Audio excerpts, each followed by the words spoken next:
Muy buenas tardes de nuevo, hermanos y amigos presentes. Que el Señor les continúe bendiciendo.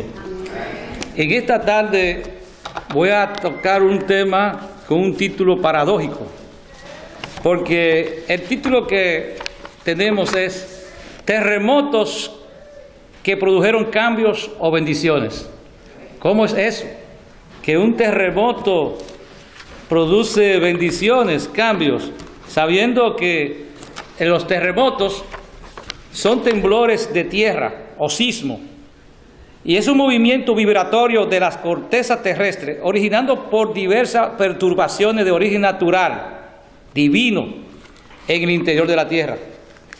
La zona donde se produce este movimiento es el foco o hipocentro, que se halla en el subsuelo a profundidades variables que pueden pasar de 70 kilómetros.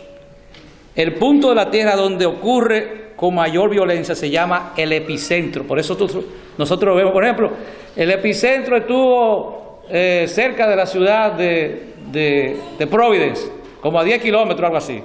Entonces, ¿cuáles son las causas de los terremotos?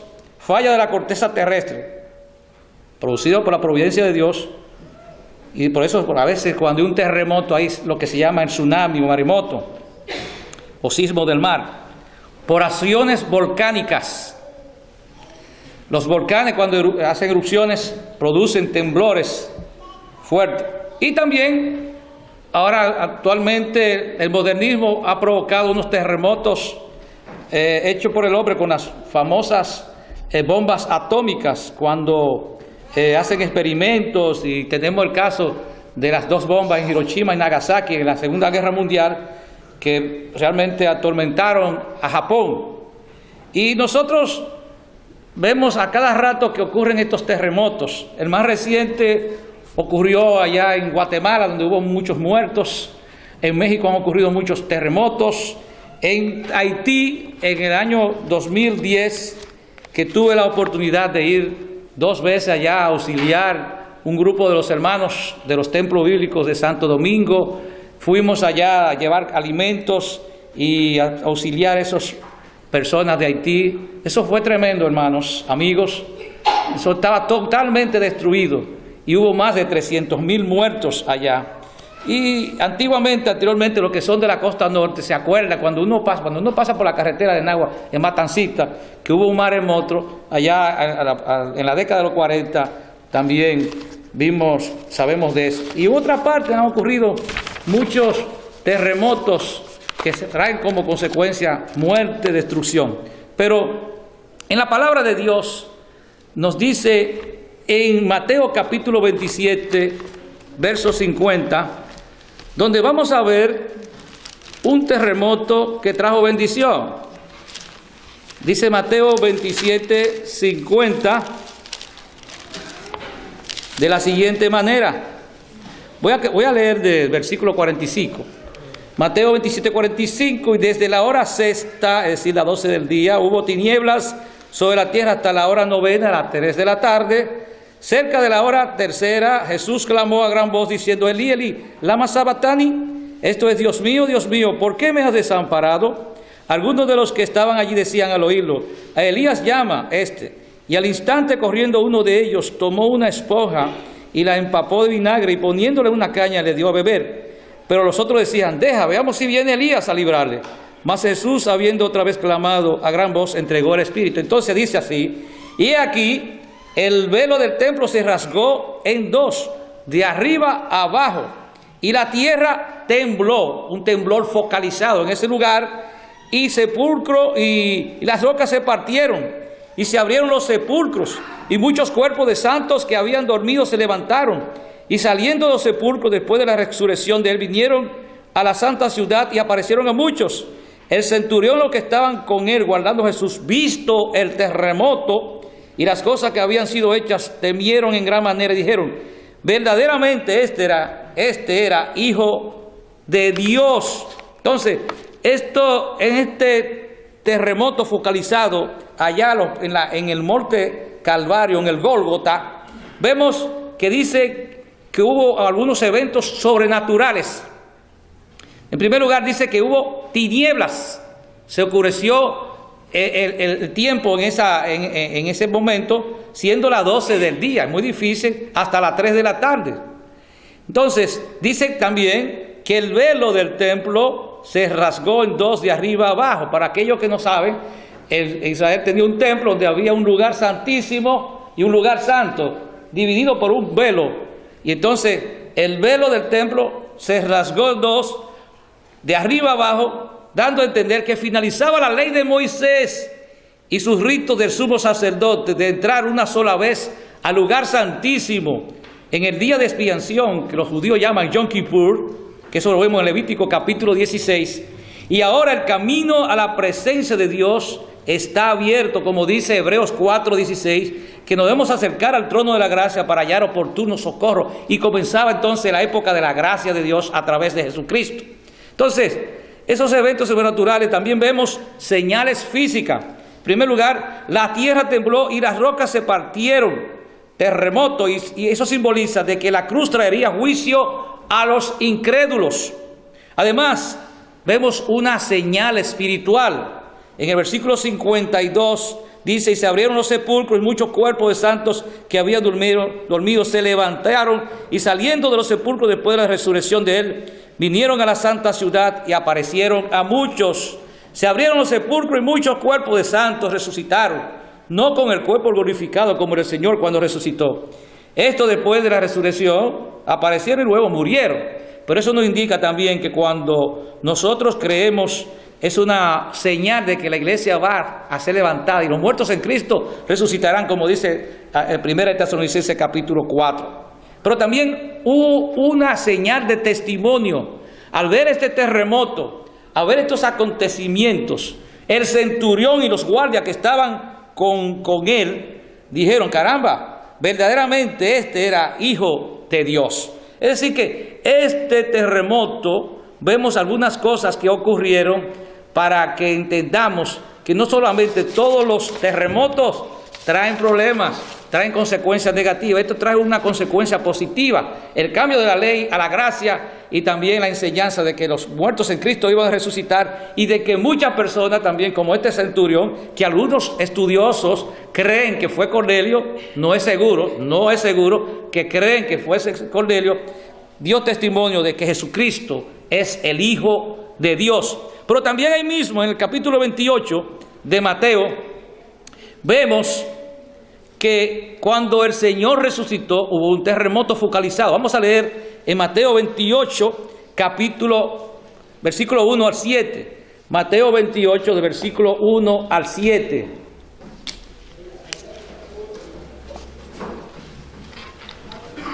Perdón.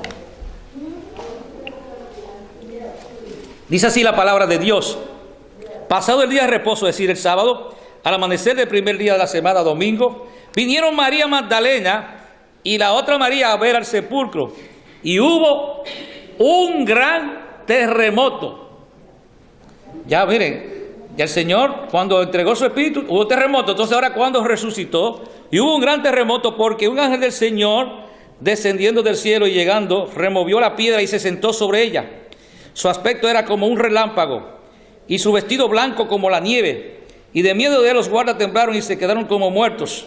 Mas el ángel respondiendo dijo a las mujeres: no temáis vosotras, porque yo sé que buscáis a Jesús, el que fue crucificado. No está aquí, pues ha resucitado como dijo. Venid, vete al lugar donde fue puesto el Señor. E id pronto y decid a sus discípulos que ha resucitado de los muertos, y aquí va delante de vosotros a Galilea. Allí le veréis.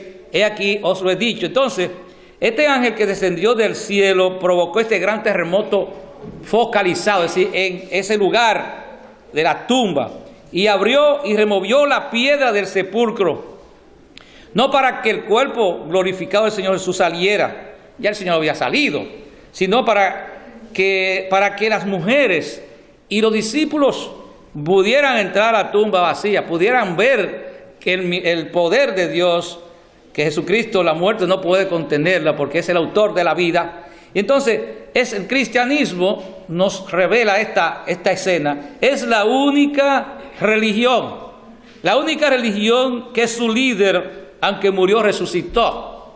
Tenemos el caso de los mahometanos, que tienen Mahoma, que tienen que ir allá a la Meca, allá en Arabia, hacer la peregrinación para ver la tumba de Mahoma, un hombre muerto, pero Cristo resucitó.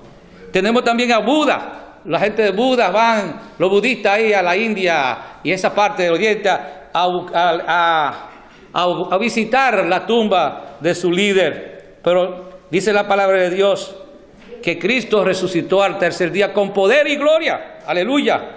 Sin la resurrección de Cristo, la crucifixión hubiese sido en vano, pues ella dio valor a la muerte, dijo el hermano Evi Caballos en uno de sus libros. Entonces, la resurrección de Jesucristo, ese terremoto, fue con el propósito de que la piedra se abriese y que las mujeres pudiesen entrar y quitar la incredulidad de que ellos no entendieron que Jesucristo dijo que era necesario que el Hijo del Hombre muriese, pero que al tercer día resucitara, y además que así como Jonás estuvo 3 días en el vientre del pez, así también Jesucristo iba a estar ahí en la tierra, pero no muerto así totalmente, porque Él resucitó al tercer día.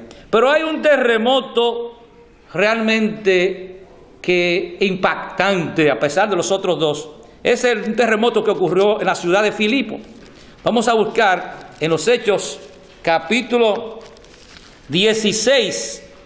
Este es en Filipos, mejor dicho, la ciudad de Filipos, que es una de las ciudades que está lo que hoy es ahí cerca en Macedonia, lo que es Yugoslavia, por ahí cerca de Grecia, en el mapa actual, y que fue la primera ciudad de Europa que el apóstol Pablo predicó la palabra de Dios con sus acompañantes. Y nos dice la palabra de Dios que Pablo iba con sus acompañantes predicando la palabra de Dios en la sinagoga, y entonces ya tenía varios días. Versículo 16 del capítulo 16 de los Hechos. Hechos 16:16 dice: aconteció que mientras íbamos, esa está incluyendo el escritor, el doctor Lucas, a la oración, nos salió al encuentro una muchacha que tenía espíritu de adivinación, la cual daba gran ganancia a sus amos, adivinando.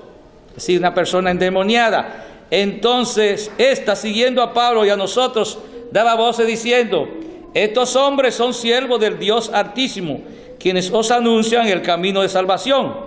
Y esto lo hacía por muchos días, mas desagradando a Pablo, este se volvió y dijo al espíritu: te mando en el nombre de Jesucristo que salga de ella. Y salió aquella misma hora. Los reprendió en el nombre del Señor. Pero viendo sus amos, versículo 19, que había salido la esperanza de su ganancia, prendieron a Pablo y a Silas y los trajeron al foro ante las autoridades. Esto me acuerda cuando yo era muchacho, e iba por la avenida Mella en Santo Domingo, cerca de la Duarte, en el Parque Enriquillo, que se presentaban unas personas que adivinaban, y te adivinaban de que la cédula, y siempre tenían una iguana, y una culebra, y una cosa, y uno se impactaba. Esa era la mentira del diablo, engañando, y la gente se dejaba llevar de eso. Era parecido más o menos a eso. Entonces, dice versículo 20, y presentándolos a los magistrados dijeron: estos hombres, siendo judíos, alborotan nuestra ciudad y enseñan costumbre que no es lícito recibir ni de hacer, pues somos romanos. Y se agolpó el pueblo contra ellos, y los magistrados, rasgándoles las ropas, ordenaron azotarles con varas. Después de haberles azotado mucho, los echaron en la cárcel, mandando al carcelero que los guardase con seguridad, el cual, recibido este mandato, los metió en el calabozo de más adentro y los aseguró los pies en el cepo. Pero a medianoche, algo raro, una gente presa y habiendo sido azotado, a medianoche orando Pablo y Silas, y cantaban himnos, y los presos los oían. Entonces sobrevino de repente un gran terremoto. Aquí está el tema de nosotros. De repente vino un gran terremoto focalizado, de tal manera que los cimientos de la cárcel se sacudían, y al instante se abrieron todas las puertas y las cadenas de todos se soltaron. Despertando el carcelero y viendo abiertas las puertas de la cárcel, sacó la espada y se iba a matar, pensando que los presos habían huido. Mas Pablo clamó a gran voz diciendo: no te hagas ningún mal, pues todos estamos aquí. Él entonces, pidiendo luz, se precipitó adentro y temblando se postró a los pies de Pablo y de Silas, y sacándole les dijo: señores, ¿qué debo hacer para ser salvo? Ellos dijeron: cree en el Señor Jesucristo y serás salvo tú y tu casa. Y le hablaron la palabra del Señor a él y a todos los que estaban en su casa. Y él, tomándolos en aquella misma hora de la noche, les lavó las heridas y enseguida se bautizó él con todos los suyos. Y llevándolos a su casa, le puso la mesa y se regocijó con toda su casa de haber creído a Dios. Amén. Entonces, este terremoto no fue un terremoto perjudicial, sino de bendición. Pablo y Silas fueron presos por predicar el evangelio y por haber reprendido a ese demonio, esos demonios que atormentaban a la muchacha, fueron hechos presos. Pero lo que no sabían aquellos que lo agarraron preso era que Pablo y Silas eran ciudadanos romanos, habían adquirido la ciudadanía romana y tenían muchos privilegios. Y habiéndolo agarrado así inmediatamente, sin preguntar por sugerencia de los amos de la muchacha, que habían perdido su fuente de ingresos, lo azotaron, lo bofetearon, lo injuriaron. Y entonces dice que los magistrados les rasgaron sus ropas y ordenaron azotarle con varas. Y después de azotarlo mucho, lo echaron a la cárcel y lo metieron en el lugar más inhóspito, allá abajo, por decirlo así, con una seguridad extrema. Le pusieron unos grilletes con una bola de esos negra, grandísima, y lo metieron allá abajo, en la cárcel. Pero realmente eso fue algo injusto, porque sin haber conocido, sin haber explicado, porque indudablemente el Código Romano enseñaba que antes de condenar a una persona tenían que recibir una vista pública que había que presentar delante de un procónsul o un juez para ver si era verdad. Y entonces, después que fueron azotados y puestos presos, me llama la atención que dice que a medianoche, óigame bien, una gente herida, cansada, en oscuridad, y eso no solamente lo hace el amor de Dios, la seguridad de que Jesucristo lo había enviado a proclamar la salvación, a proclamar que el hombre tenía que arrepentirse, a proclamar que el hombre tenía que buscar de Dios mientras podía ser hallado. Y lo hacían, entregaban, no importaban dar su vida por amor a Dios. Y entonces, cuando estaban ahí, dice que oraban a Dios, clamaban a Dios, bendecían a Dios. Y no solo eso, sino que cantaban himnos a la medianoche. Hay un himno que dice: fácil es cantar cuando reina la paz, pero es difícil cuando hay problemas y pruebas. Pero en el dolor es mejor cantar, dice ese himno. Entonces, Pablo y Silas oraban y cantaban himnos a la medianoche. ¿Hacemos nosotros eso, hermanos? Cuando tenemos la prueba, cuando tenemos dificultades, cuando tenemos enfermedades, cuando vienen esas cosas que nos deprimen, oramos, cantamos o acudimos a otra cosa en vez de acudir directamente a Dios. Pero entonces los presos, dice que lo oían. Era un testimonio que estaban Pablo y Silas haciendo. Entonces yo me imagino a algunos presos y dicen: pero esto es tan loco, esto es tan loco, cantando y orando. ¿Qué es? Dice que de repente vino un temblor, un terremoto de gran intensidad. Dice eso, entonces sobrevino de repente un gran terremoto, de tal manera que se sacudieron los cimientos de la cárcel y al instante se abrieron todas las puertas y las cadenas, todos se soltaron, se sorprendieron. Yo imagino a la gente asustada, que se le cayeron las cadenas. Y entonces las puertas de la celda se abrieron y indudablemente parece que el carcelero estaba durmiendo. Y vamos a ver algunas acciones del carcelero. Dice el versículo 27, que despertando el carcelero, en primer lugar, y viendo abiertas las puertas de la cárcel, sacó la espada y se iba a matar, pensando que los presos habían huido. Entonces, indudablemente, un carcelero, un soldado romano había jurado por la lealtad al César. y para él sería algo engorroso, algo difícil, que los presos se escaparan por un descuido de él porque había dormido. ¿Qué iba a pensar él? Que estas gentes, con una máxima seguridad que tenían, y los presos que estaban encadenados, se le iban a soltar sus cadenas, y quizás él pensó que se habían escapado algunos. Entonces él despertó, y lo primero que hizo fue, y viendo abierta la puerta, sacó su espada, y se iba a matar. Y entonces pidió luz, cuando Pablo le clamó, diciendo a gran voz: no te hagas ningún mal, porque todos estamos aquí. Y temblando, al ver este gran acontecimiento, algo inusual, una actitud, una gran manifestación del poder de Dios, y habiendo oído cantar himnos y adorar al Señor por Pablo y Silas, indudablemente dice que este hombre sacó su espada y se iba a matar, y clamó a gran voz. Pablo le dijo: no te hagas ningún mal, pues todos estamos aquí. Y él, pidiendo luz, se precipitó adentro y temblando se postró a los pies de Pablo y de Silas, y le hizo esa gran pregunta. Había escuchado orar a Pablo y a Silas, lo había escuchado cantando himnos, sabía que estos hombres predicaban una religión rara para ellos y que hablaban de un tal Jesús, y entonces tenía como cierto conocimiento. Y le hace esa pregunta del capítulo 16, verso 30. Y sacándolos, les dijo: señores, ¿qué debo hacer para ser salvo? ¿Qué debo hacer para ser salvo? Y entonces esa es la pregunta que en esta tarde queremos que usted haga. Que usted diga: ¿qué debo hacer para yo ser salvo?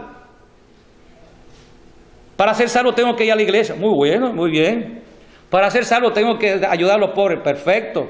Para ser salvo tengo que dar limosna. Está bien. Para ser salvo tengo que leer la Biblia. Muy bien, porque la Biblia dice que la fe viene por oír la palabra de Dios. Para ser salvo tengo que hacer tal cosa.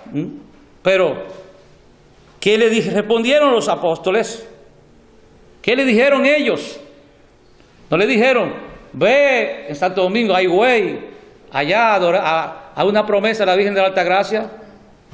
O ve, visita, reza tal cosa, cuánto Padre Nuestro, no sé cuánta cosa, o haz tal cosa. No. La respuesta fue la siguiente: ¿qué debo hacer para ser salvo? Entonces viene la gran respuesta, el versículo 31. Y los apóstoles dijeron, ellos entonces dijeron: cree en el Señor Jesucristo y serás salvo tú y tu casa. Cree en el Señor Jesucristo y serás salvo tú y tu casa. La salvación es personal. No es porque yo sea cristiano, mis hijos son cristianos, ni mi mamá si es cristiana, yo soy cristiano. La salvación es personal y todos daremos cuenta delante de Dios. Pero indudablemente hubo un primer paso. El carcelero creyó en el Señor Jesucristo y ellos también le predicaron a su familia, porque dice el versículo siguiente, dice el versículo 32, y le hablaron la palabra del Señor a él y a todos los que estaban en su casa. No dice textualmente la palabra de Dios esto que voy a decir, pero se entiende que ellos el carcelero vivía cerca de la casa, cerca de su casa. La cárcel estaba cerca de su casa, y entonces él lo llevó allá. Dice, porque el versículo 33 dice, y él mismo, tomándole aquella misma hora de la noche, le lavó las heridas. Es lo que decíamos esta mañana, una manifestación del cambio de actitud, de la transformación de ese hombre. Le lavó las heridas. Después de verlo como un enemigo, lo consideró su amigo. Después de que él confesó con su boca que Jesucristo es su Señor y Salvador, le lavó las heridas. Y dice que enseguida se bautizó él con todos los suyos. Oh, glorioso Dios, el cambio que el Señor hizo en este hombre, el carcelero. Y entonces, ¿qué acciones hizo este carcelero?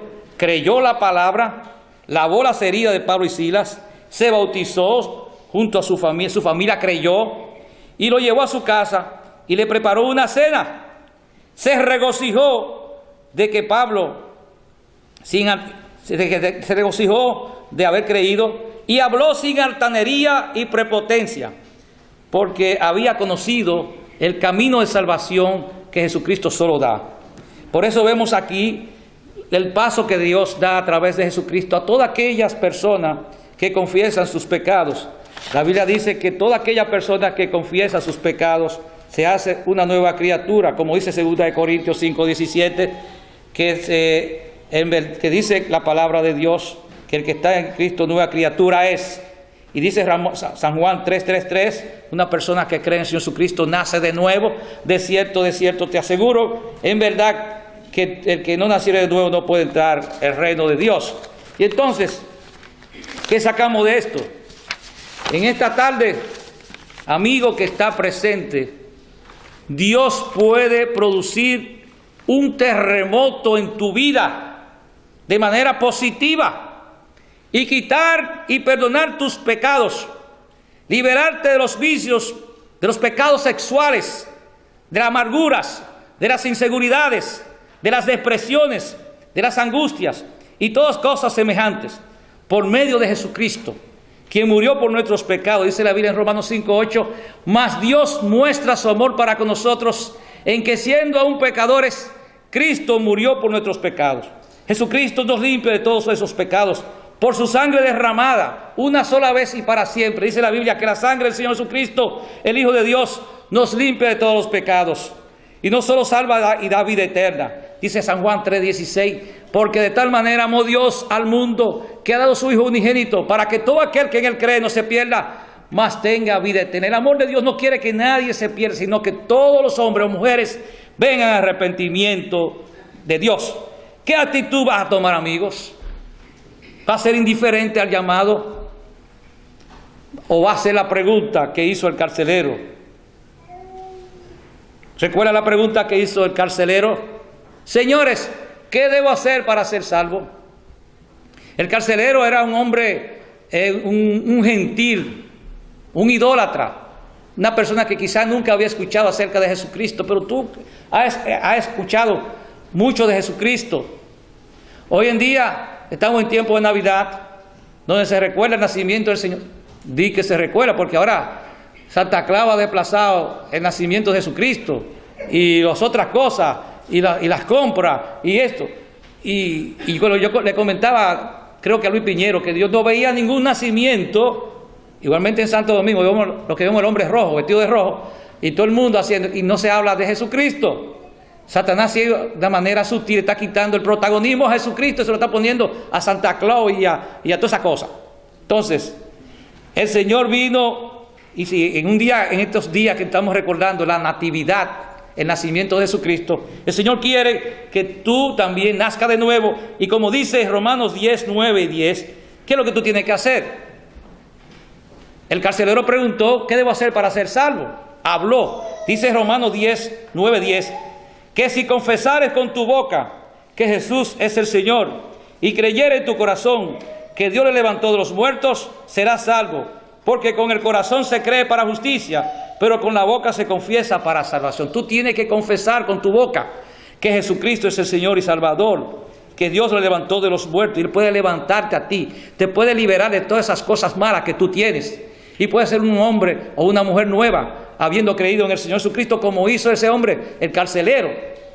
Fue amable, después de ser áspero, fue transformado, le lavó las heridas a los apóstoles. El Señor transforma. Si tú eres un hombre iracundo, el Señor te cambia. Si tú eres una mujer corrupta, el Señor te cambia. Si tú eres una persona que tiene tantas cosas indeseables delante de Dios, el Señor te perdona. Entonces, pero si tú eres indiferente al llamado de Dios, si tú eres indiferente al llamado de Dios, la Biblia te responde de la siguiente manera.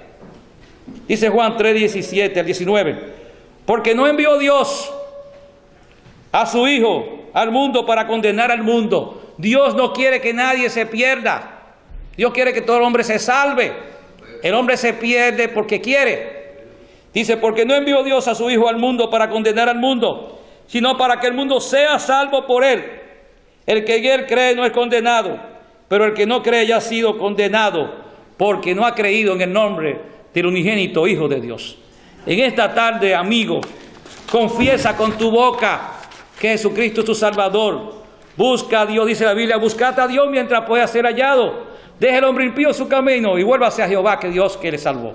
En esta tarde queremos que tú hagas esa decisión, la decisión más importante de tu vida, entregar tu vida al Señor Jesucristo, arrepentirte, arrepentidos y convertidos, dice la palabra de Dios, para que vuestros pecados sean perdonados. Busca a Dios, ven a Él, que Él te espera con los brazos abiertos. Que el Señor te bendiga. Amén.